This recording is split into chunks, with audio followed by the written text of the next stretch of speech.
Hai hai hai, selamat datang kembali di channel Min Donghua. Kali ini kita akan melanjutkan cerita Donghua. Apotesis. Nggak pakai lama lagi, langsung aja kita ke ceritanya. Check it out. Namun, ketika Loseng memilih untuk menghadapi serangan prajurit iblis secara langsung, banyak orang mengira dia gila. Bagaimanapun dalam situasi ini, seseorang dari alam laut dewa tidak akan memiliki banyak peluang untuk menang. Umumnya, pejuang manusia akan memilih metode lain saat melawan iblis, daripada menghadapi mereka secara langsung. Tetapi pada saat ini, seberkas cahaya dingin tiba-tiba muncul di pedang Deolei Feng milik Loseng. Dan pada saat yang sama, energi jahat yang tak ada habisnya muncul dari tubuh Loseng. Kemudian roh jahat yang melonjak menyebar dan bahkan menekan prajurit iblis untuk sementara waktu, untuk mengeluarkan aura liar ke Ganesh kuno. Kemudian semua orang melihat pedang sepanjang 5 kaki di tangan Loseng menebas palu raksasa itu. Tuar! Saat pedang panjang dan palu raksasa bertabrakan, terdengar suara tumpul yang bergema, dan adegan selanjutnya sungguh mencengangkan. Hukum bumi yang dibungkus dengan palu emas gelap dengan mudah dipotong-potong oleh pedang Loseng, karena pedang Loseng langsung membelah palu raksasa itu dengan kekuatan yang tak terhentikan. Meskipun dalam serangan prajurit iblis ini telah meledak dengan seluruh kekuatannya, tapi Loseng tidak bergeming sama sekali. Sebaliknya, ketika pendekar pedang itu menebas, palu raksasa itu sepertinya setengah terbuat dari tahu. Pada saat yang sama, pedang Loseng tidak berhenti sama sekali dan langsung membelah tubuh prajurit iblis itu. Sebelumnya, bukan karena prajurit iblis ini tidak memperhatikan Loseng, karena adegan jatuhnya Loseng ke dalam jurang reinkarnasi juga menarik perhatian semua orang. Semua orang tahu bahwa orang di tahap awal alam laut dewa ini tidak boleh diremehkan, dan mereka diam-diam waspada di dalam hati mereka. Tapi sekarang, prajurit iblis ini memiliki keunggulan absolut. Itu juga karena dia tidak meremehkan Loseng, sehingga dia meledakkan kekuatan garis keturunannya dan langsung menggunakan pukulan mematikan. Tapi dia tidak pernah berpikir bahwa Loseng akan bertarung dengan palu raksasanya dengan pedang panjang, dengan cara yang begitu mendominasi. Dia bahkan tidak menyangka bahwa kekuatan yang keluar dari pedang Loseng jauh dari yang dia bayangkan. Tubuh yang seperti gunung ditambah dengan palu raksasa yang panjangnya hampir 1 kaki dipotong menjadi 2 bagian oleh Loseng. Kemudian darah yang mengejutkan meledak ke segala arah. Dan banyak prajurit mengedarkan energi mereka yang sebenarnya memblokir darah yang menyapu ke arah mereka. Loseng menggerakkan pedangnya sedikit secara horizontal. Tubuh pedang itu sedikit teriritasi, dan darah di atasnya menghilang dalam sekejap. Kemudian dia memutar gerakan sedikit, menunjuk ke jarinya dan menusuknya, dan pedang itu langsung tenggelam ke dalamnya. Di cincin Sumi, Loseng sedang merencanakan sebuah area di mana dia membangun deretan rak pedang khusus untuk menyimpan senjata pedang. Dan pedang Dewa Angin Guntur langsung tenggelam ke dalam cincin Sumi dan jatuh langsung ke salah satu rak pedang yang unggul. Ganesh kuno.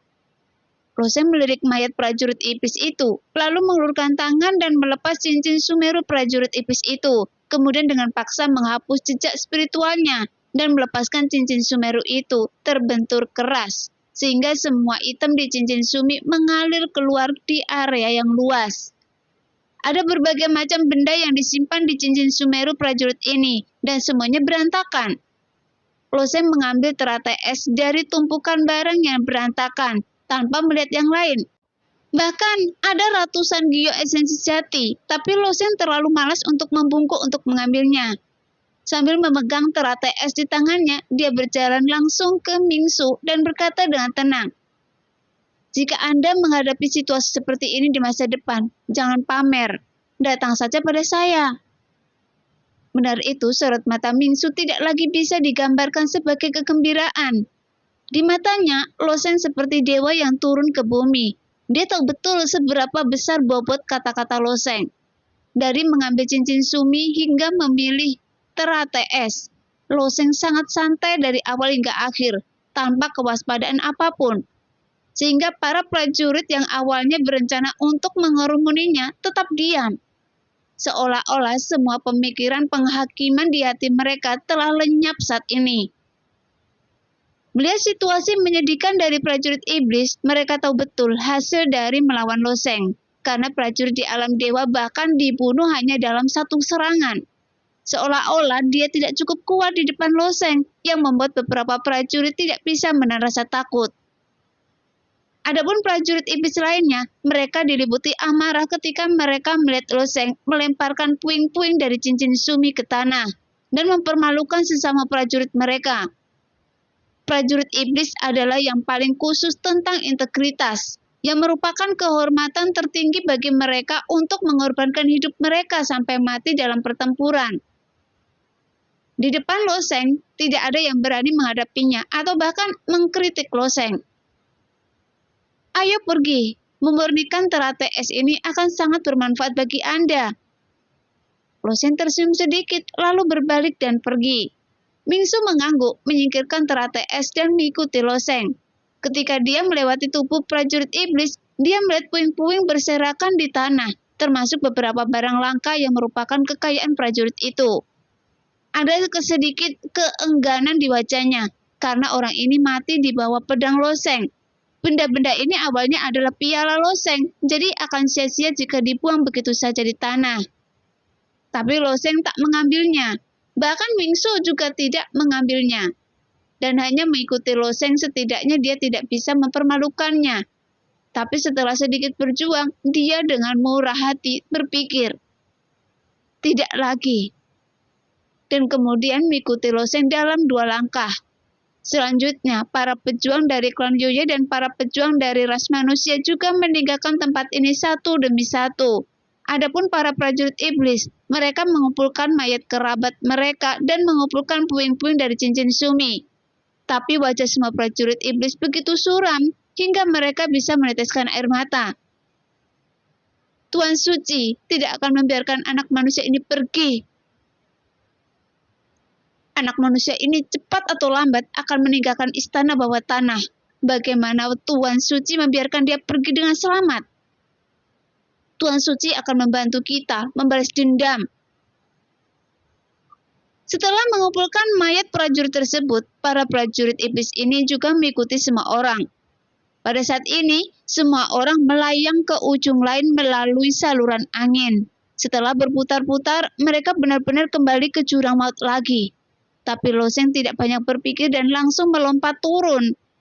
Sun telah memberitahunya bahwa ini adalah kasus di jurang reinkarnasi. Jika Anda terus terjerumus ke dalam jurang ini, Anda bisa menyelamatkan hidup Anda sendiri dan mendapatkan peluang bagus. Dewa surgawi kuno bahkan memberi setiap orang kesempatan untuk menyesal dan memberi setiap orang pola dewa untuk kembali. Saat ini, Mingsu juga melompat turun setelah Loseng. Dan para prajurit di belakang juga melompat turun satu demi satu. Jurang reinkarnasi ini benar-benar tidak memiliki dasar. Jadi kapan itu akan berakhir? Loseng bertanya pada Sun. Mendengar itu, Sun tersenyum tipis. Memang benar, jurang reinkarnasi tidak memiliki dasar. Tetapi karena jurangnya ini dinamai kata reinkarnasi, hanya saja penguasa surgawi kuno menggunakan metode khusus untuk menghubungkan bagian jurang ini dari ujung ke ujung. Faktanya, itu adalah sebuah cincin. Cincin? Loseng sedikit terkejut. Artinya, ketika Anda jatuh ke dasar jurang, tanpa sadar Anda kembali ke atas jurang. Meskipun Anda merasa terus-menerus jatuh, namun nyatanya Anda terus-menerus berputar dalam sebuah cincin. Sehingga hal ini membuat Anda merasa ini adalah sebuah jurang tanpa dasar. Meskipun Tianxun adalah orang yang memiliki kemampuan besar, tidak mungkin untuk benar-benar mengatur jurang maut yang melampaui aturan. Sun menjelaskan secara rinci kepada Loseng. Mendengar itu, Loseng mengangguk, memahami lebih banyak tentang jurang reinkarnasi. Faktanya, Anda sudah melewati satu lingkaran penuh di cincin ini. Berikutnya adalah lingkaran kedua. Lanjut Sun. Berapa kali Anda berbalik saat itu? Losen bertanya. 4 kali putaran. Apa yang saya hadapi setelah 4 putaran berlalu berbahaya. Jadi saya menyerah. Jawab Sun jujur.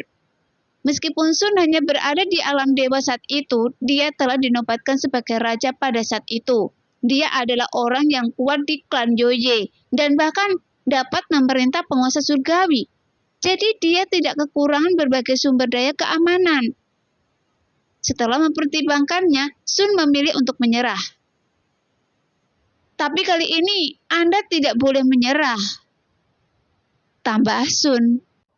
Sekarang, Sun memiliki harapan yang tinggi terhadap Loseng, bahkan dapat dikatakan bahwa dia telah menyerahkan segalanya pada Loseng. Meskipun setelah kenaikan, dia secara bertahap bisa berhubungan dengan bawahan lamanya, dan bahkan mendapatkan bantuan dari penguasa surgawi Panadewa. Tapi Sun punya firasat di alam bawah sadarnya, bahwa orang yang akhirnya bisa membantunya kembali ke tata pastilah Loseng. Putaran pembukaan istana bawah tanah ini juga merupakan hasil dari kesalahan, namun belum tentu merupakan perwujudan keberuntungan Loseng. Bagaimanapun, asal-usul Dewa Surgawi kuno ini sangat misterius. Sayangnya, Sun tidak melewati lingkaran keempat di jurang maut. Namun, dia selalu memiliki perasaan samar bahwa ada beberapa rahasia besar yang tersembunyi di istana bawah tanah di Yonluo ini. Dan rahasia semacam ini pasti sangat istimewa, bahkan untuk seluruh dunia. Itu sebabnya Sun menambahkan kalimat ini. Tapi Loseng hanya mengangguk sedikit. Memperhatikan wajah Loseng, Sun tersenyum diam-diam dan kekhawatirannya tidak diperlukan. Karena sejak dia bertemu pria ini, dia belum pernah melihat menyerah. Pada saat itu, sulit untuk bergerak maju di gunung pedang pembunuh. Tapi bahkan jika Loseng mencapai batasnya, dia masih harus menggunakan otaknya untuk melemparkan pedangnya. Dan pria kecil ini adalah orang yang tidak akan menyerah sampai dia berjuang hingga batasnya. Jadi mengapa dia perlu diperingatkan sendiri? Sebagai raja dari klan monster malam, dia adalah pedang paling tajam dari klan monster malam. Selama 100.000 tahun berakhir, dia telah membunuh setiap langkahnya, berdarah setiap inci. Dia telah memimpin seluruh prajurit klan monster malam untuk menaklukkan banyak pertempuran besar di dunia ini. Jadi Sun masih belum tahu apa itu kehangatan. Menyusut dalam tubuh Loseng, Sun merasakan ketenangan pikiran di hatinya. Saat jurang reinkarnasi terus turun, bahaya yang dihadapi semakin meningkat. Jika Anda tidak memperhatikan, wajar saja jika jatuh. Tetapi bahkan di lingkungan ini, Sun dapat tidur tanpa khawatir. Meskipun dia tidak perlu tidur, tapi semua ini berasal dari kepercayaan pada Loseng. Hanya saja, Loseng tidak tahu jika Sun sedang memikirkan hal-hal yang berantakan ini. Dan saat dia terus berjatuh, ekspresinya menjadi semakin berhati-hati. Meskipun hukuman Gunung Pisau putaran terakhir tidak menimbulkan banyak ancaman bagi Loseng, ini menunjukkan bahwa menerobos jurang reinkarnasi bukanlah hal yang mudah. Jika langkah selanjutnya terlalu berbahaya, dia akan mempertimbangkan untuk membiarkan Mingsu mengaktifkan pola dewa. Kembali terlebih dahulu. Meskipun Loseng tidak peduli dengan hidup dan mati orang lain, tetapi karena Mingsu memilih untuk mengikuti Loseng, dia juga akan mempertimbangkan keselamatannya. Sambil memikirkannya, Loseng tiba-tiba menyadari hawa dingin datang dari bawah, dan suhu di sekitarnya sepertinya turun drastis dalam sekejap. Mengapa suhu di tempat ini turun? Tanya Loseng pada Sun. Ini ujian yang sangat dingin. Suara Sun segera terdengar. Saat Loseng terus menurun, suhu di jurang reinkarnasi semakin rendah. Segera setelah itu, embun beku putih mulai muncul di seluruh dinding jurang, dan lebih jauh ke bawah. Ada paku es putih yang menempel di dinding jurang. Karena suhu saat ini telah turun ke tingkat yang mengerikan. Loseng merasakan suhu tubuhnya turun tajam dan udara dingin yang tak terlihat menyebar ke sekelilingnya. Saat dia terjatuh, aliran udara menyapu wajahnya. Seperti cakar yang tajam menyapu wajahnya, sehingga Loseng harus mengedarkan kekuatan di dalam tubuh. Jika tidak, saya khawatir darah di seluruh tubuh akan mengeras. Namun segera, Loseng menemukan bahwa hanya mengandalkan sirkulasi kekuatan tidak lagi cukup untuk membantunya melawan hawa dingin ini. Bagaimanapun, karena dinginnya mencapai tingkat ekstrim, seolah-olah itu dapat membekukan udara di antara nafas putih melayang-layang, dan karena udara telah memadat, kecepatan alirannya menjadi sangat lambat. Bahkan bukan hanya udaranya, tapi kecepatan turun Loseng pun telah sangat melambat. Udara di daerah ini seperti air dan dapat menghasilkan daya ampung tertentu. Jadi Loseng hanya jatuh perlahan sekarang. Segera Loseng mengeluarkan energi kekacauan dan mengubahnya menjadi nyala api, membungkus dirinya sendiri, dan ketika nyala api itu menyala, mereka terbungkus dalam kabut dingin, dan nyala api itu padam secepat yang dia lihat sekarang. Dingin ini... Ekspresi serius muncul di wajah Loseng. Meskipun Loseng sekarang tidak dapat bergerak 1 inci pun, hal yang sama berlaku untuk prajurit lainnya. Pada awalnya, beberapa pejuang ingin menggunakan esensi pelindung tubuh untuk melindungi tubuh mereka. Namun di bawah suhu ini, sifat-sifat segala sesuatu telah mengalami perubahan yang mengejutkan. Ketika esensi mereka baru saja mengembun, esensi pelindung tubuh juga membeku. Dan kemudian retakan putih yang tak terhitung jumlahnya menyebar dari permukaan esensi yang melindungi tubuh, diikuti dengan suara yang tajam saat itu pecah. Yang lebih aneh lagi adalah, setelah perisai yang biasanya dipadatkan dengan esensi sejati dihancurkan, esensi sejati secara bertahap akan menghilang antara langit dan bumi, dan energi kuno yang membeku ini tidak menghilang, tetapi berubah menjadi pecahan dengan warna berbeda. Perlahan terbang menuju sekeliling dan tertanam di dinding jurang putih. Karena esensi perlindungan tubuh tidak berpengaruh. Banyak pejuang yang seperti Loseng menggunakan kekuatan hukum api untuk mencoba membungkus diri mereka dalam api dan menjaga suhu tubuh mereka. Loseng menggunakan hukum api yang diaktifkan oleh energi kekacauan. Nyala api hanya bertahan selama 3 atau 4 nafas. Prajurit lainnya bahkan lebih buruk lagi.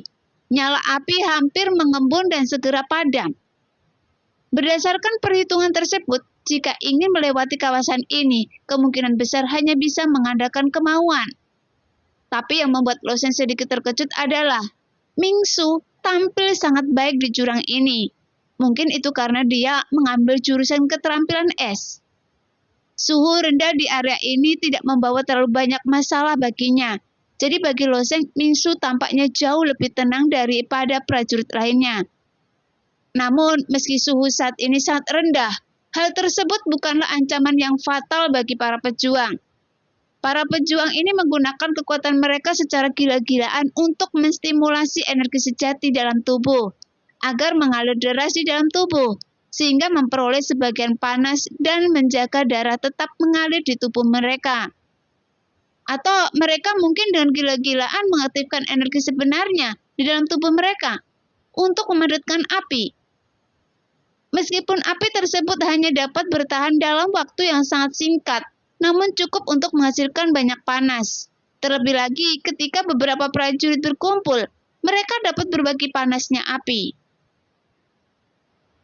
Situasi ini berlangsung sekitar setengah jam, bahkan para pejuang di alam dewa semuanya memiliki wajah pucat, bibir ungu dan tidak ada bekas darah.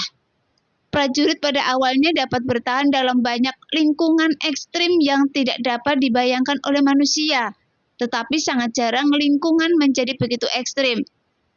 Sebelumnya, beberapa prajurit tidak dapat menahan suhu serendah itu, jadi mereka membuka titik cahaya ungu. Dia memulai untuk kembali satu demi satu untuk menggunakan pola dewa kembali. Meskipun imbalan dalam jurang reinkarnasi menggoda, dia telah mencapai batasnya. Tepat ketika semua orang mengira mereka akhirnya bisa melewati daerah yang sangat dingin ini, Jika mereka bertahan seperti ini, kristal es berbentuk belah ketupat seukuran manusia tiba-tiba muncul dari udara dingin berwarna putih di bawah. Tiba-tiba, Loseng merasa pemikirannya seolah-olah membeku dan reaksinya jauh lebih lambat. Ketika kristal es berbentuk belah ketupat melesat ke atas dengan kecepatan yang sangat cepat, hanya 5 atau 6 kaki dari Loseng, dia terkejut saat menyadari bahwa dia tiba-tiba memutar tubuhnya untuk menghindari kristal es yang besar ini. Setelah Loseng menghindarinya, Aihu menghindarinya, dan Mingsu juga menghindarinya. Namun prajurit manusia di belakangnya tidak dapat menghindarinya, dan bongkahan kristal es yang besar ini langsung mengenai prajurit manusia tersebut. Jika itu adalah kristal es pada suhu rendah biasa, tidak peduli seberapa tinggi atau cepat seseorang, bahkan jika mereka ditekan oleh gunung es, mereka tidak akan dapat membahayakan para pejuang yang hadir. Namun tingkat kondensasi kristal es ini jauh melampaui imajinasi orang biasa. Ketika kristal es menghantam prajurit manusia, udara dingin yang dilepaskan memadatkan prajurit manusia, dan kemudian dengan kekuatan tumbukan yang besar, secara langsung prajurit manusia itu hancur berkeping-keping. Ketika tubuh prajurit manusia itu hancur, dia bahkan mengeluarkan serangkaian suara retakan yang tajam, seperti suara yang dihasilkan saat kaca atau porselen pecah. Melihat prajurit manusia mati di bawah pengaruh kristal es, wajah prajurit lainnya termasuk Loseng menjadi jelek. Jurang reinkarnasi di istana bawah tanah ini tampaknya jauh lebih lembut daripada banyak tempat legendaris dan berbahaya di dunia atas. Bagaimanapun jurang ini sengaja dibangun oleh para dewa kuno. Para pejuang ini bahkan menganggap istana bawah tanah ini sebagai cobaan yang bisa membawa peluang besar. Dan baru sekarang mereka menyadari bahwa mereka telah melakukan kesalahan. Akibat dari tidak memperhatikan jurang ini, akhirnya mereka langsung terjatuh. Setelah prajurit itu dipotong-potong, anggota tubuhnya yang patah jatuh relatif lambat dan tergantung di atas kepala semua orang. "Sepotong lagi!" teriak seorang prajurit. Begitu suara itu keluar, semua orang mendengar suara menderu datang dari bawah dan melesat ke langit. Tapi kali ini, Loseng berada di sisi kiri jurang. Kristal es berbentuk berlian hanya seukuran manusia. Saat lusinan prajurit jatuh ke dalam jurang, pada saat yang sama, kristal es berbentuk berlian meningkat dengan kecepatan sangat mencengangkan. Bahkan setelah menemukan kristal es ini, tidak mudah untuk menghindarinya. Ketika semua orang melewati hukuman gunung pisau sebelumnya, mereka menjaga jarak tertentu dari dinding jurang. Setelah pedang raksasa itu muncul, mereka menggunakan kekuatan dinding jurang untuk menyesuaikan posisi jatuh mereka dengan begitu fleksibel. Namun sekarang, dinding jurang tersebut tertutup gugusan paku es. Jadi, cara ini jelas sudah tidak bisa diterapkan lagi. Sekarang, kristal es berbentuk berlian ini seperti dewa kematian yang tidak pasti. Tergantung siapa yang kurang beruntung. Segera, hampir dalam sekejap mata, kristal es berbentuk berlian melesat ke arah Mingsu dengan kecepatan yang sangat cepat. Melihat kristal es berbentuk belah ketupat datang langsung ke arahnya, wajah Mingsu menjadi pucat, dan dia mulai mencoba yang terbaik untuk menghindari kristal es itu. Hanya saja masih terlalu sulit untuk menghindarinya. Dia hampir memutar pinggang lembutnya menjadi lengkungan, tetapi masih tidak bisa menghindari kristal es berbentuk berlian. Wanita manusia itu sudah tamat. Inilah yang dipikirkan para pejuang lainnya di dalam hati mereka. Saat ini, Mingsui hampir berhenti bernafas. Matanya tertuju pada kristal es berbentuk berlian. Dengan ekspresi putus asa di wajahnya, dia telah belajar dari masa lalu. Dan ketika terkena kristal es berbentuk berlian, satu-satunya kemungkinannya adalah membeku seketika, kemudian berubah menjadi es. Karena kecepatannya sangat cepat, dia hampir tidak punya waktu untuk menghancurkan pola dewa untuk kembali. Namun pada saat ini, cahaya hitam meraung dan kecepatan lebih cepat. Sebelum kristal es berbentuk berlian menghantam Mingsu, cahaya hitam telah mengenai kristal es terlebih dahulu. Tuar! Cahaya hitam terbang dan langsung menghancurkan kristal es berbentuk berlian. Ketika kristal es meledak, udara dingin yang kuat menyebar. Setelah Mingsu melewati lapisan udara dingin itu, seluruh tubuhnya ditutupi dengan butiran salju. Kemudian dia menoleh untuk melihat Lo Sheng hampir tanpa sadar. Dan Lo Sheng memegang busur panjang di tangannya. Dia jatuh terlentang. Tali busur di tangannya bergetar. Meskipun dia putus asa sekarang, dia memiliki keyakinan dalam hatinya. Hanya Lo Sheng yang bisa menyelamatkannya saat ini. Tapi ada jejak permintaan maaf yang tidak bisa dijelaskan di wajahnya. Dia awalnya tidak mau menimbulkan masalah pada Lo Sheng. Faktanya, setelah masuk ke istana bawah tanah ini, Lo Sheng sangat mengkhawatirkannya, dan dia secara alami merasa kasihan padanya. Melihat mata Mingsu yang meminta maaf, Lo Sheng hanya tersenyum tipis. Dan dengan jentikan jarinya, pil merah ditembakkan ke arah Mingsu, yang dikumpulkan dalam cincin Sumeru milik Lo Sheng.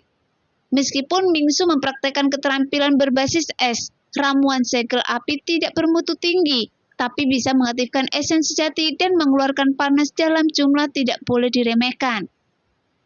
Meskipun udara dingin dari kristal es berbentuk berlian ini sangat menakutkan, dan kecepatannya sulit untuk dihindari. Bagaimanapun juga itu hanyalah kristal es. Selama Anda tidak menyentuh benda ini, Anda bisa meledakkannya terlebih dahulu. Sekarang semua orang bersorak. Beberapa prajurit dari ras manusia memegang sederet pisau terbang di tangan mereka.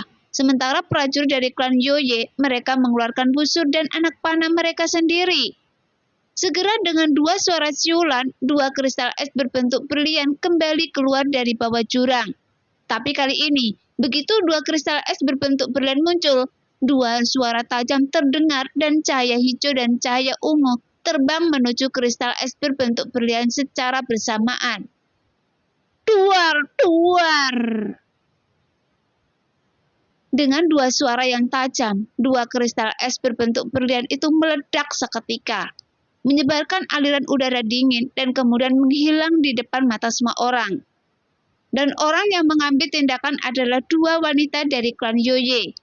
Meskipun banyak pejuang yang bersaing di jurang yang dalam ini, saat ini hanya dengan kerjasama, mereka dapat melangkah lebih jauh. Saat jumlah ini terus menurun, semua pejuang memahami kebenaran ini dan tidak lagi ragu-ragu saat mengambil tindakan. Kapanpun kristal terbang, seseorang akan selalu memimpin untuk menghancurkan kristal es tersebut menjadi berkeping-keping. Di antara mereka, yang paling kuat bukanlah ras manusia, melainkan klan Yoye. Meskipun para pejuang klan Yoye juga ahli dalam berbagai senjata, senjata yang paling umum di antara mereka adalah busur dan anak panah. Awalnya, hanya ada satu atau dua kristal es berbentuk berlian yang muncul. Namun tak lama kemudian, jumlahnya mulai bertambah. Sehingga semakin banyak kristal es yang muncul. Pada saat yang sama, tekanannya menjadi semakin kuat.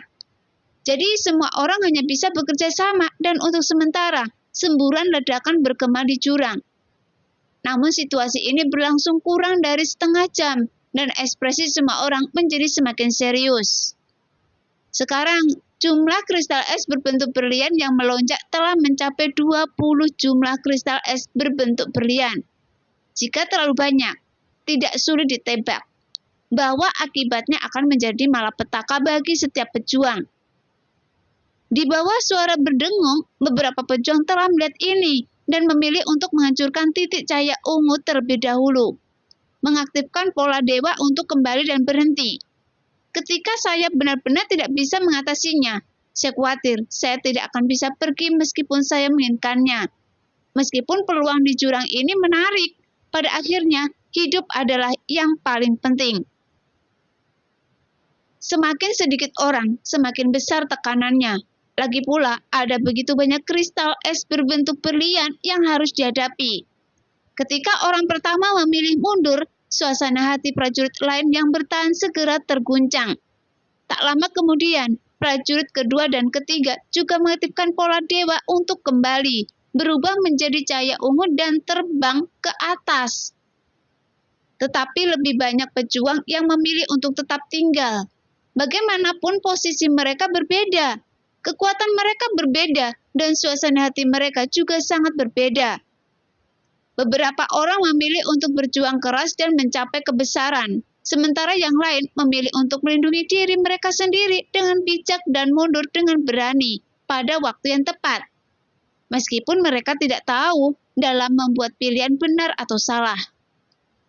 Tapi Loseng memahami bahwa dia tidak bisa mundur, dan persaingan di dunia atas akan lebih kejam. Jalannya sendiri mungkin jauh lebih sulit daripada prajurit biasa.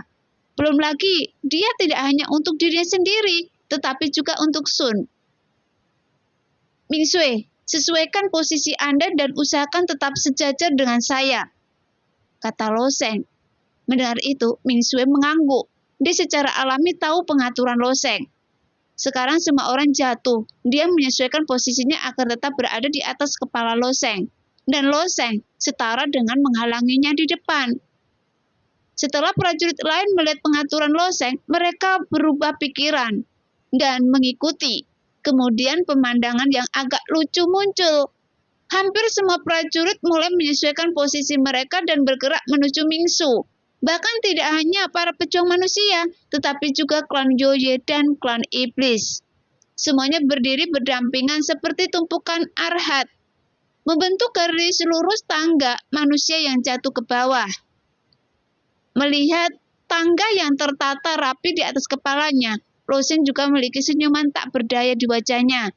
Dia tidak bisa menyalahkan orang-orang ini karena situasinya. Seperti ini memang akan menghemat banyak masalah, karena cukup untuk menghancurkan kristal es berbentuk belah ketupat yang terbang dari kristal es. Tetapi kristal es lainnya dapat diabaikan. Jadi deretan tangga manusia ini dengan Loseng sebagai pemimpinnya terus bergerak cepat ke bawah. Setelah berlangsung sekitar setengah jam, jumlah kristal es berbentuk berlian menjadi langka. Meski udara dingin di sekitarnya masih kuat, suhunya juga meningkat pesat. Tampaknya gelombang hujan ini telah berlalu. Tetapi ketika semua orang sedikit bersantai, tawa lembut tiba-tiba keluar dari telinga mereka. Nah, demikianlah cerita hari ini. Terima kasih yang sudah menonton video Min Earth sampai selesai. Sampai jumpa di video selanjutnya. Bye-bye.